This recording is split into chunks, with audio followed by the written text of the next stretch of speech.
आपको अपने channel Shivaji missile में वेलकम करती हूँ। जिन दोस्तों ने अभी तक मेरे चैनल शिवाजी मिसाइल को सब्सक्राइब नहीं किया उनसे मैं रिक्वेस्ट करती हूँ कि प्लीज जल्दी से मेरे चैनल शिवाजी मिसाइल को लाइक करें, सब्सक्राइब करें और अपने दोस्तों में इसकी लिंक शेयर करें। नाजरीन, आज एक सवाल आया। सवाल ये है कि असूए तनासल पर कोई तेल वगैरह लगाना चाहिए या नहीं। क्या वैज्ञानिक अपने लिक्विड इस काम के लिए काफी नहीं है।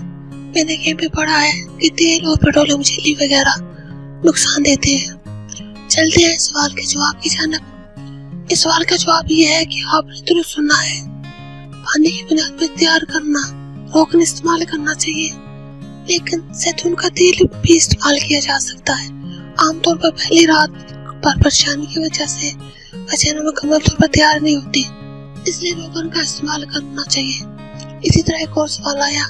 सवाल यह है कि रानों के दरमियान हाथ सिर्फ रान पे ही फेरना है या इसका मतलब है कि हाथ को मुसलसल बिछाना पे भी फेरते रहना है, और फिर जब उंगली बिछाने में डाल ली है उंगली को कितना बिछाना के अंदर डालना है और कितनी देर तक डालना है। चलते हैं इस सवाल के जवाब की जानब। इस सवाल का जवाब ये है, आपने हर जगह हाथ फेरना है। रान पे हाथ फेरने से बीवी को निस्बतन जल्दी जोश आता है। आप पूरे जिस्म पर, खास तौर पर रान और उसके दरमियान और वजाना और उसके इर्द गिर्द हाथ फेरे।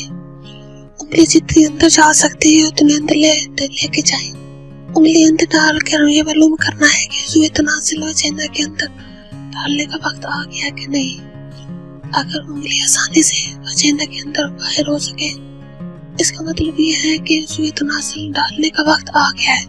आखिर में मेरी आप दोस्तों से रिक्वेस्ट है कि प्लीज मेरे चैनल शिवाजी मिसाइल को लाइक करें, सब्सक्राइब करें और इसके लिंक को अपने फेसबुक के फ्रेंड्स में, व्हाट्सएप के फ्रेंड्स में, इंस्टाग्राम पे शेयर करें ताकि ज्यादा से ज्यादा लोगों तक मेरी वीडियो पहुंच सके। अब मुझे इजाजत दीजिए। अपना बहुत ज्यादा ख्याल रखिएगा, प्लीज दुआ में मुझे याद रखिएगा।